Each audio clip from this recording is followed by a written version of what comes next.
Good evening children. So ఇది second model అండి. Proof అనేది ఎక్కువ శాతం ఇదే వస్తుంది. tan inverse of x plus tan inverse of y plus tan inverse of z equal to π/2. దీన్ని ఎలా సాల్వ్ చేయాలో చూద్దాం. సో ఇనీషియల్గా మనకి ఇక్కడ ఏదైతే ఇచ్చాడో tan ఇన్వర్స్ ఆఫ్ ఎక్స్ దాన్ని ఏ అనుకుంటాం. నెక్స్ట్ tan ఇన్వర్స్ ఆఫ్ వైనేమో బి అనుకుంటాం. tan ఇన్వర్స్ ఆఫ్ జెడ్నేమో సి అనుకుంటాం. సో మూడింటిని మూడు డిఫరెంట్ ఆల్ఫబెట్స్తో మనం ఇండికేట్ చేసుకోవాలి దీన్ని. అయితే ఇన్వర్స్ కాబట్టి x is equals to tan a and inverse కాబట్టి y is equals to tan b and z is equals to tan c. అంటే ఈ tan కనుక మనం అవతల సైడ్ తీసుకెళ్తే ఇన్వర్స్ కాస్త ఇన్వర్స్ అంటే మీనింగ్ ఏంటంటే 1/, కదా. సో క్రాస్ మల్టిప్లై అని కూడా ఎక్స్ ఈక్వల్ టు tan ఏ అవుతుంది. సో ఈ మూడు వస్తాయి. ఆ మూడిటి ప్లేస్లో కనుక మనం ఇచ్చిన గివెన్లో మనం ఈ సబ్స్టిట్యూట్ చేసుకుందామంటే tan inverse of X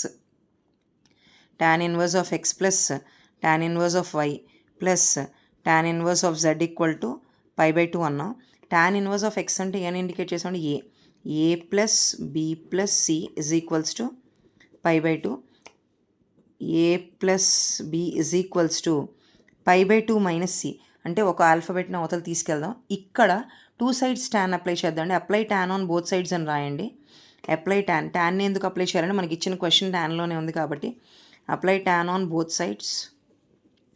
when you apply tan on both sides ఏమవుతుందంటే tan of a plus b is equals to tan of π/2 minus c. So ఇది ఎట్లా ఉంది? tan of a plus b formula అంటే tan a plus tan b by 1 minus tan a tan b is equals to, ఇక్కడ అలా రాయడానికి ఉండదు, 90 plus కదమ్మా. 90 plus అంటే మీనింగ్ ఏంటి? 90 మైనస్ ఫస్ట్ క్వాడ్రంట్లోకి వస్తుంది. 90 అనేది చేంజింగ్ యాంగిల్ కాబట్టి tan ఏమవుతుంది? కాట్ కింద కన్వర్ట్ అవుతుంది, కాట్ సి అయిపోతుంది. 90 మైనస్ అంటే ఫస్ట్ క్వాడ్రంట్ కాబట్టి ఏ ట్రిగ్నోమెట్రిక్ వాల్యూ అయినా మనకి అక్కడ పాజిటివ్గా ఉంటుంది. సో ఇప్పుడు ఈ వచ్చిన వాల్యూస్లో ఇది కూడా tanలోకి అప్లై చేసుకోవాలండి మనం. వచ్చిన వాల్యూస్లో tan ఏ అంటే ఏంటండి? ఎక్స్.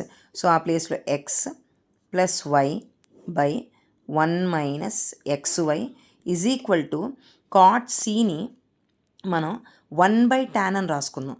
1/tan అంటే 1/z అవుతుంది కదండి, 1/z. సో ఇప్పుడు క్రాస్ మల్టిప్లై చేస్తే XZ plus YZ is equal to 1 minus XY. ఈ XYని కూడా యువతలకు తీసుకొచ్చేస్తే XY plus YZ plus ZX equals to 1. So ఖచ్చితంగా మనకి ఇచ్చింది ఏదైతే ప్రూవ్ చేయమని అడిగారో దాన్నే మనం ప్రూవ్ చేసాం. దేర్ ఫార్ హెన్స్ ప్రూవ్డ్ అని చెప్పి రాస్తామండి. అందరికి అర్థమైందని అనుకుంటున్నామా? ఇది ఒకటే ఆల్మోస్ట్ థియరం దీంట్లో ఉన్నది. మ్యాక్సిమం ఫస్ట్ చూపించిన 2 క్వశ్చన్స్ లాంటి మోడల్సే వస్తాయి. లేదంటే కనుక ఈ మోడల్ ఒకటి అప్లై అవుతుంది మనకి. ఈజీగా ఉంటుంది. Inverse trigonometry function.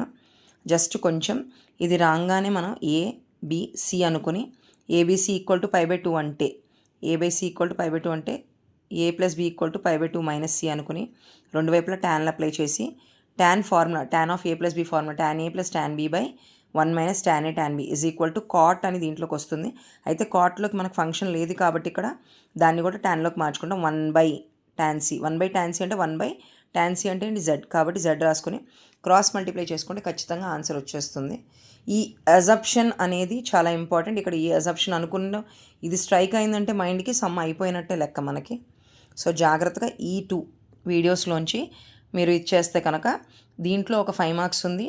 Plus previous 3 వీడియోస్లో అంటే 12th ఏలో ట్రాన్స్ఫర్మేషన్స్లో 3 వీడియోస్లో ఒక మోడల్ ఉంది. ఇవి మొత్తం కలిపి ఒక 10 మార్క్స్ 12th క్వశ్చన్ కింద కంప్లీట్ అవుతుందండి. సో అందరూ జాగ్రత్తగా ప్రిపేర్ అవ్వండి. All the best even for your exams also. జాగ్రత్తగా స్లోగా కూర్చొని చేయండి, ప్రతిదీ ఆలోచించి రాయండి. Thank you. Please share, like and subscribe my videos.